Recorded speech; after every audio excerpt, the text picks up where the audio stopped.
রাসূল পাক সাল্লাল্লাহু আলাইহি ওয়াসাল্লাম যেদিন মক্কা থেকে মদিনায় যান, মদিনা না ইয়াসরিবে গেলেন, পরের নাম মদিনা। রাত্রবেলা সফর শুরু করেছেন, খুব মনোযোগ দিয়ে শুনবেন। আল্লাহ গভীর রাত্রে ঘুম থেকে উঠালেন। ঘটনা বলবো না, শুধুমাত্র বলবো যে আল্লাহ কেমনে হিফাজত করেন, আল্লাহ কেমনে সাহায্য দেন। ঘুম থেকে উঠালেন, উঠো ইয়াসরিবে যাও, মদিনায় যাও। রাসূল বলছেন, আল্লাহ আমি কই যাই মদিনায়? আমি বলছি যাও। আমার নবী ঘুম থেকে উঠে গেলেন, মদিনার দিকে যাত্রা করবেন। হঠাৎ করে তিনি শুনতে পান ঘরের চতুর্দিকে কাফের বেঈমানেরা নেজা নিয়ে, বল্লম নিয়ে, তীর নিয়ে দাঁড়িয়ে আছে। যে কোনো সময় নবীজিকে আঘাত করতে পারে, হত্যা করতে পারে। ঘর থেকে বের হলে নির্যাতনের শিকার হবেন। আল্লাহ রাব্বুল ইজ্জত ওয়াল জালালের পয়গম্বর বললেন, আল্লাহ তাআলা আমি ঘর থেকে বের হলে কাফেররা তো আমাকে আঘাত করবে, নির্যাতন করবে, কে বাঁচাবে? আল্লাহ বললেন, বন্ধুরে তোমার কাজ হলো আমার উপরে ভরসা করে ঘর থেকে বের হয়ে যাও। আর আমি আল্লাহ কথা দিলাম, ঘর থেকে বের হওয়ার দায়িত্ব তোমার, আর হেফাজতের জিম্মাদার স্বয়ং আমি আল্লাহ। বিশ্ব নবী বললেন, আল্লাহ তাআলা আমি বিশ্বাস করি, আমি মানি আপনি আমাকে বাঁচাবেন। ওয়ালাকিন লিয়াতমাইন্না কলবি, কিন্তু অন্তরে প্রশান্তি পাচ্ছি না। আমাকে বাহ্যিকভাবে দেখান কেমনে বাঁচাবেন?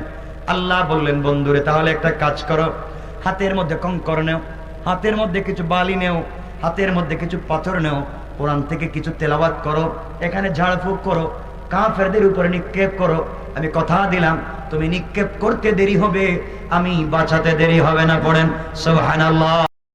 বিসমিল্লাহির রহমানির রহিম।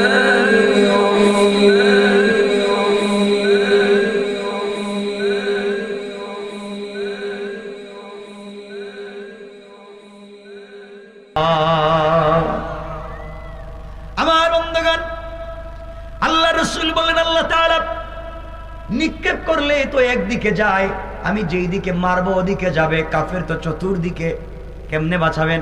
আমি কেমনে বাঁচবো? একদিকে মারলে অন্য দিকের কাফের আঘাত করবে। আল্লাহ বললেন, বন্ধুরে তোমার কাজ হলো আমার উপরে ভরসা করে আঘাত করা, আর আমি আল্লাহর কাজ হলো সবার চুকে চুকে পৌঁছে দেওয়া। কোন সুবহানাল্লাহ। আমার বন্ধুগণ, এক পর্যায়ে বিশ্বনবী হাতের মধ্যে কঙ্কর নিলেন, তেলাওয়াত করলেন, ফুক দিয়ে মেরে দিলেন। একদিকে গেল, শুধু সামনের দিকে মারলেন, চতুর্দিকের কাফেরদের চুকে চুকে পৌঁছে গেল। লম্বা ইতিহাস। নবী যে মদিনায় চলে গেলেন। আল্লাহ রাব্বুল ইজ্জত ওয়াল জালাল একদিন বিশ্বনবীকে বললেন, বন্ধুরে বলো ওই দিন কেমনে তুমি বাঁচলে? তুমি তো একদিকে মারলে, চতুর্দিকে গেল কেমনে? আমার নবী বলছেন, আল্লাহ তাআলা জানি না। আমার আল্লাহ বললেন, বন্ধু শোনো, ওয়ামা রামাইতা ইযা রামাইতা ওয়ালাকিন্নাল্লাহা রামা। বন্ধুরে তুমি যেই সময় আমি আল্লাহর উপরে ভরসা করে নিক্ষেপ করেছে একদিকে, ওইটা তোমার হাত ছিল না। তুমি যখন আমার উপরে ভরসা করে নিক্ষেপ করেছো, ওটা আমি আল্লাহর কুদরতের হাত হয়ে গিয়েছে।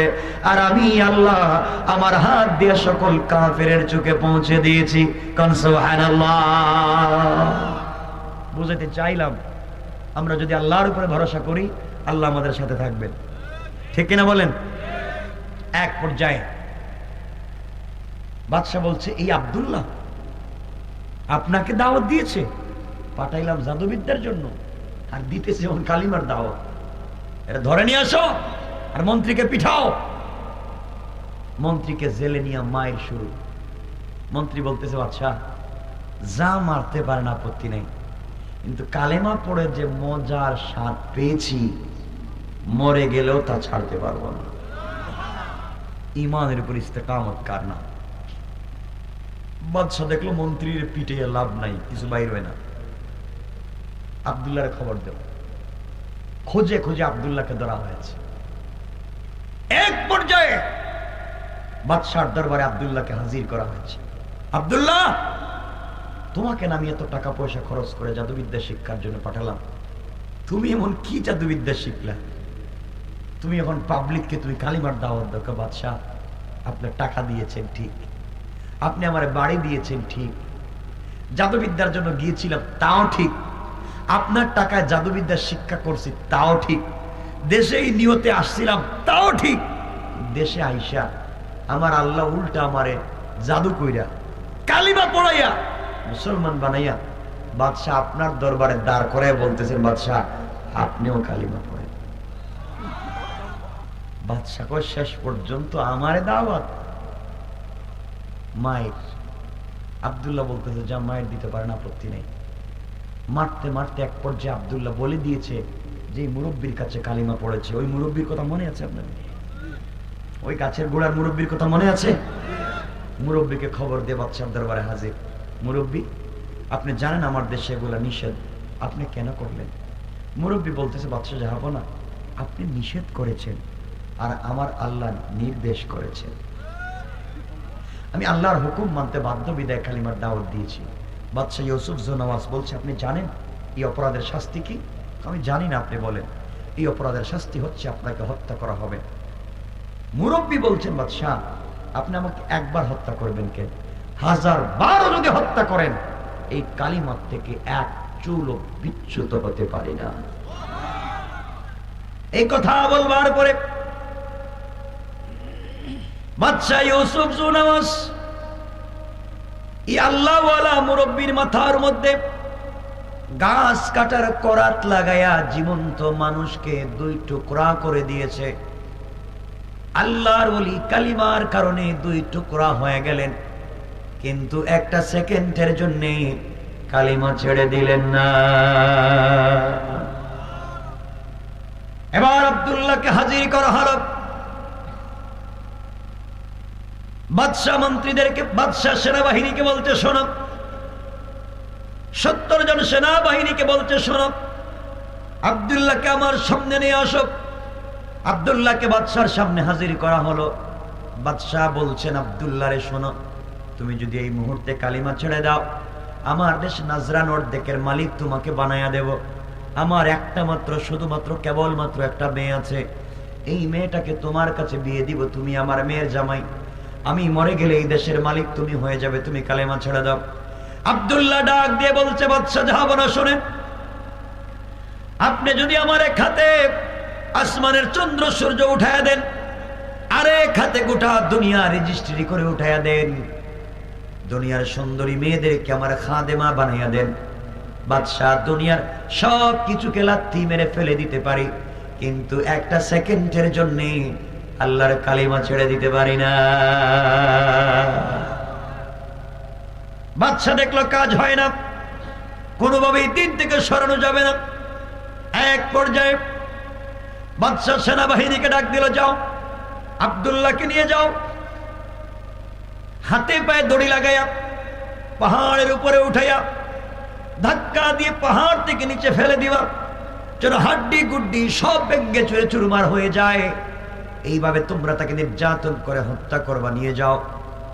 70 জন সেনাবাহিনী মিলে আব্দুল্লাহ বিন তামিরকে সাথে নিয়ে পাহাড়ের উপরে উঠে গেল।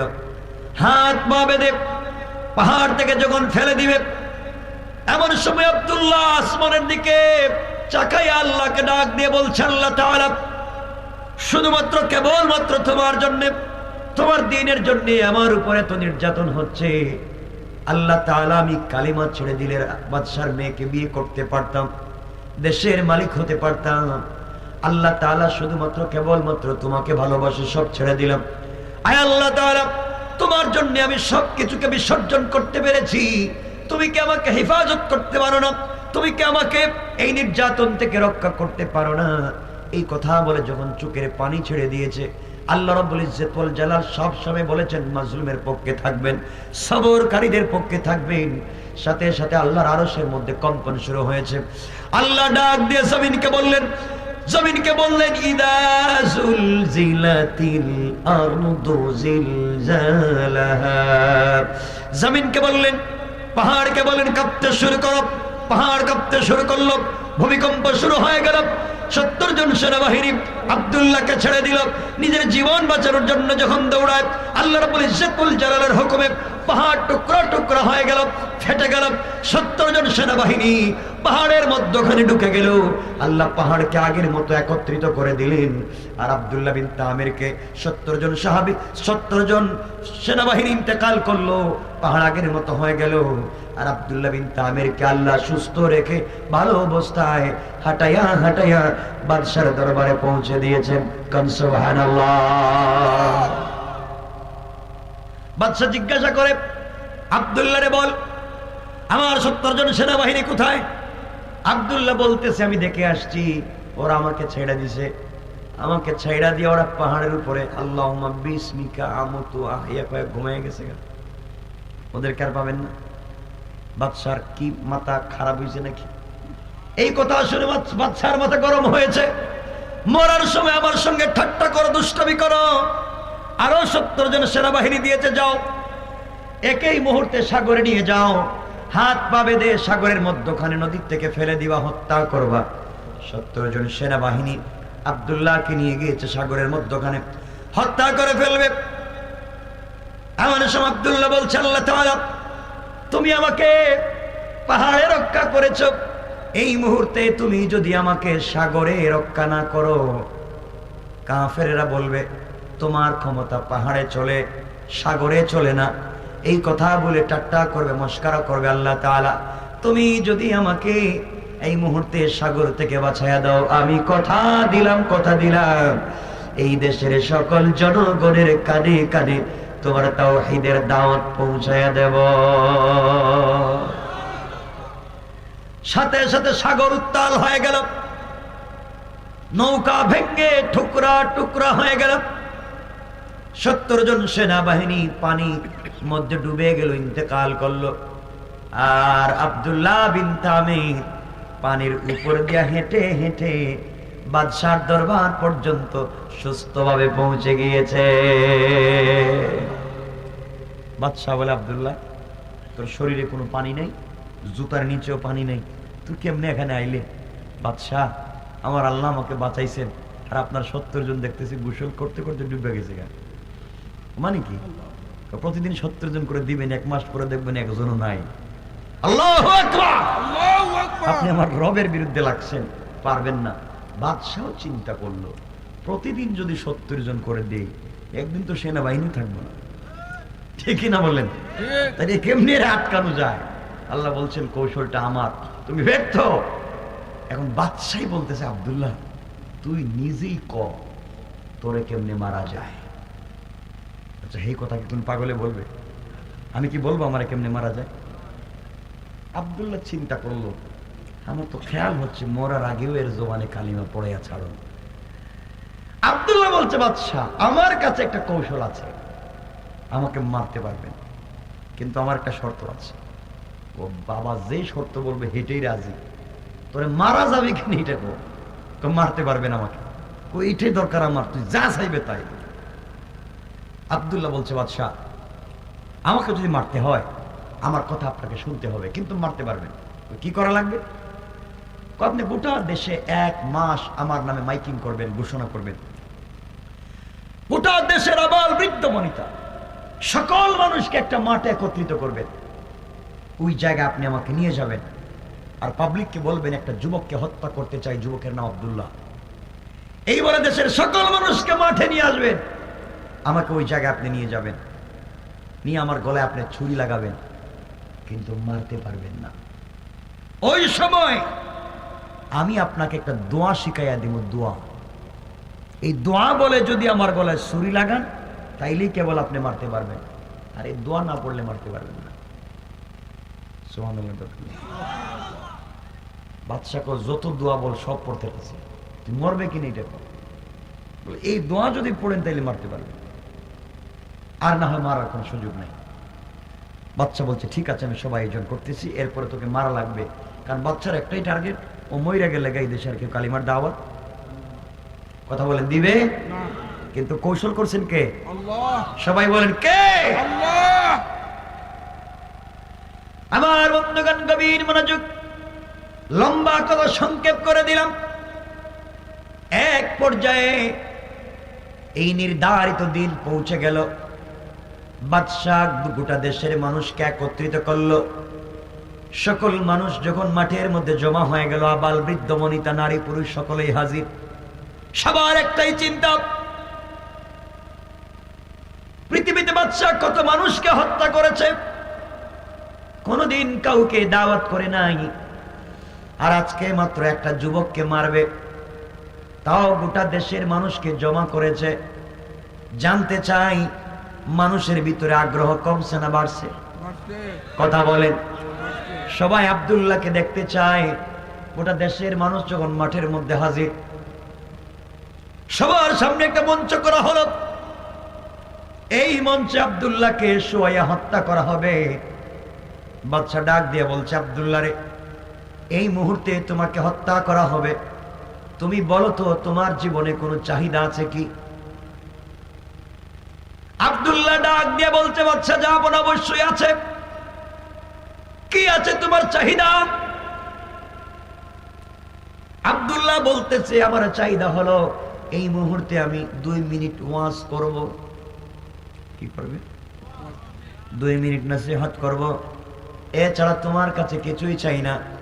বাদশা চিন্তা করলো, জীবনে মানুষ কত কিছু চায়, সে তো মাত্র ওয়াজ করার কথা বলেছে, দেয়া দেই সময়। আমার বন্ধুগণ, এক পর্যায়ে বাদশা ইউসুফ জুনাওয়াজ আব্দুল্লাহকে বলেছে, আব্দুল্লাহ রে দাঁড়াও, কথা বলো, 2 মিনিট কি বলবা? আব্দুল্লাহ কোটি কোটি লক্ষ লক্ষ জনগণের সামনে দাঁড়ায়া বলছে, দেশের মানুষ, নজরানের মানুষ শোনো, এই দেশের নাম নজরান, এই দেশের বাদশার নাম ইউসুফ জুনাওয়াজ, আমার নাম আব্দুল্লাহ বিন তামের। এই দেশের বাদশা জাদুবিদ্যা শিক্ষার জন্য কোটি কোটি টাকা খরচ করে আমাকে জাদুবিদ্যা করে পাঠিয়ে দিয়েছিল, জাদুবিদ্যার জন্য জাদুবিদ্যা করে আসছিলাম। আসার পথে আমার আল্লাহ কালিমা পড়ে আমাকে মুসলমান বানাইয়া দিয়েছে। আমি মুসলমান হয়েছি, এই অপরাধে মুসলমান কেন হলাম, দ্বীনের দাওয়াত কেন দিই, তাওহীদ এবং রিসালাতের কথা কেন বলি, এক আল্লাহর কথা কেন বলি, বাদশাকে কেন রব মানি না, বাদশাকে কেন খোদা মানি না, এই জন্য বাদশা আমাকে হত্যা করতে চায়। ইতিপূর্বে কয়েকবার হত্যা করবার চেষ্টা করেছে, পাহাড়ে 70 জন সেনাবাহিনী দিয়ে আমাকে হত্যা করবার চেষ্টা করেছে। ওই জায়গায় তার 70 জন সেনাবাহিনীকে আল্লাহ ধ্বংস করেছেন, আমাকে আমার রব হেফাজত করেছেন। এরপরে সাগরে 70 জন সেনাবাহিনী দিয়া আমাকে হত্যা করতে চাইছে, ওখানে 70 জন সেনাবাহিনী তার ধ্বংস হয়ে গিয়েছে, আল্লাহ আমাকে হেফাজত করেছেন। এই মুহূর্তে বাদশা আমাকে বলেছে, কেমনে আমাকে মারা যায় এই কথা যেন আপনাদেরকে বলে দিই, কিন্তু আমাকে মারবার সকল কৌশল বাদশা ব্যর্থ হয়েছে, সকল সময়ে আল্লাহ আমাকে হেফাজত করেছেন। এই মুহূর্তে বাদশা আমাকে মারতে চায়, আমি দাওয়াত করে আপনাদেরকে একত্রিত করেছি, আপনাদের সামনে বাদশা আমার গলায় ছুরি লাগাবে, কিন্তু মারতে পারবে না। মারতেই যদি হয়, আমি বাদশাকে একটা সূরা বলবো, দোয়া বলবো, এই দোয়া পড়ে যদি বাদশা আমার গলায় ছুরি লাগায় তাহলেই মারতে পারবে, নইলে মারতে পারবে না। এখান থেকে বুঝাতে চাই, আমি আমার রবের নাম বলে দেব, আমার রবের নাম দিয়া যদি আমার গলায় ছুরি লাগাইয়া আঘাত করে আর আমি যদি মরে যাই, মনে করবে আমার রব সত্য, আর আমার রবের নাম নেওয়ার পরে আমার গলায় ছুরি লাগাইয়া টান দিল যদি না মরি, মনে রাখবে আমার রব মিথ্যা, এই বাদশা ইউসুফ জুনাওয়াজ সত্য। এতদিন বাদশা আমাকে মারতে পারে নাই আমার আল্লাহর নাম না নেওয়ার কারণে, আর আজ যদি আল্লাহর নাম নেওয়ার কারণে আমাকে মেরে ফেলে, মনে করবা আমার আল্লাহর নাম সত্য। তোমাদের সামনে দীর্ঘদিন পরে সত্য মিথ্যার বিচার দিলাম, তোমরা সাক্ষী থাকবা, এতদিন মারতে পারলো না, আল্লাহর নাম নিল না, আজকে আল্লাহর নাম নিবে যদি মরে যাই, আমার আল্লাহ সত্য, বাদশা মিথ্যা, এই বিচার তোমাদের কাছে দিলাম। এই কথা বলে আব্দুল্লাহ শুয়ে পড়েছে। বাদশাকে ডাক দিয়ে বলেছে, বাদশা রে, আমি যখন সিজদায় গিয়ে সুবহানা রাব্বিয়াল আলা বলবো, ওই সময় তুমি আমার গলায় ছুরি লাগাইয়া দিবা। আমি আল্লাহর নাম নিতে নিতে দুনিয়ার জমিন থেকে বিদায় হয়ে যেতে চাই। বাদশাহ বলছে, আব্দুল্লাহ বলো কি পড়তে হবে। গলায় ছুরি লাগাইয়া দিয়েছে। আব্দুল্লাহ বলছে, পড়েন বিসমিল্লাহি রব্বিল গুলাম সত্য রবের নামে গলায় ছুরি লাগাইয়া দিলাম। এই গোলামের রব যদি সত্য হয়, গোলামটা মরে যাবে, আর গোলামের রব যদি সত্য না হয়, গোলাম মরবে না। এই কথা বলে আব্দুল্লাহর গলায় যখন ছুরি লাগাইয়া টান দিয়েছে, টান দিতে দেরি হয়েছে, আব্দুল্লাহ সাথে সাথে শাহাদাত বরণ করে জান্নাতে যেতে দেরি হয় না। আল্লাহু আকবার। আল্লাহু আকবার। আব্দুল্লাহ ইন্তেকাল করেছে, শহীদ হয়েছে। বাদশা কয় ঠিক আছে, এই তো শেষ, কালিমা শেষ। আব্দুল্লাহ শেষ, আব্দুল্লাহর পিসাবও শেষ, মন্ত্রীও শেষ। এই দেশের কে কালিমার দাওয়াত দিবে? কেউ নাই। নাচতেছে নাচতেছে।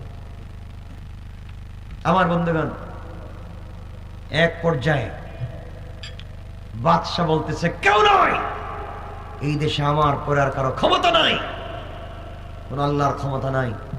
দেশের লক্ষ লক্ষ জনগণ দেখছে না দেখে নাই?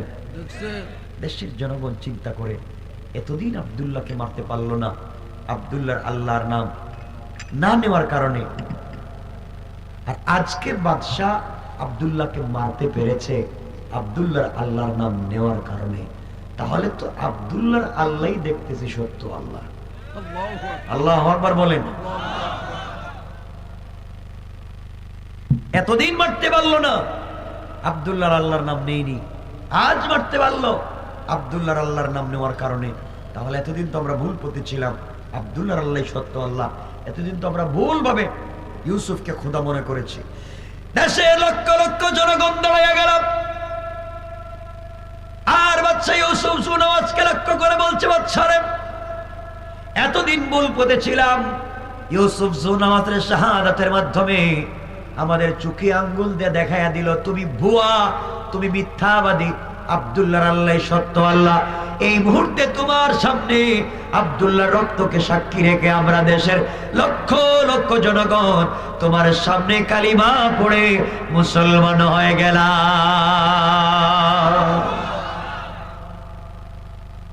বাদশাকে খাইছে। এতদিন ছিল একজন, এখন লক্ষ লক্ষ। কমছে না বাড়ছে? কৌশল কার? আল্লাহ বলছেন আমার সঙ্গে কৌশলে পারবে না। এই জন্য আল্লাহ বলেন ওয়া মাকারু ওয়া মাকারাল্লাহ ওয়াল্লাহু খায়রুল মাকিরিন।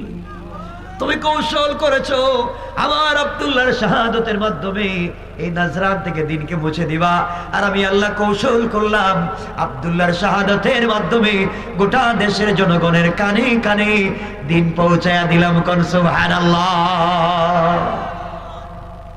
বাদশার তেমন মাথা গরম, মরলো একজন, এখন কোটি কোটি, এখন কি করা যায়? গরম হয়েছে না ঠান্ডা হয়েছে মাথা? এবার বাদশা বড় বড় গর্ত খনন করেছে। এই যারা মুসলিম হয়েছে তাদেরকে জ্বালিয়ে হত্যা করবে, জ্বালিয়ে পুড়িয়ে মারবে, এই জন্য গর্ত খনন করতেছে। এই কথাই আমার আল্লাহ আমার তেলাওয়াতকৃত আলোচ্য আয়াতে বলছেন, কুতিলা আসহাবুল উখদুদ, গর্ত খননকারীরাই ধ্বংস। আর নারী যাতিল ওকুদ, যারা আগুন জ্বালিয়ে থামসা দেখেছে তারাও ধ্বংস। এই কথা বলছেন, তারা গর্ত খনন করতেছে, আগুন জ্বালিয়ে মুসলমানদেরকে মারবে। আল্লাহ বলছেন জ্বালা আগুন, মুসলমান মারবে না, তোমরাই জ্বলতে পারিস। ঠিক কিনা বলেন?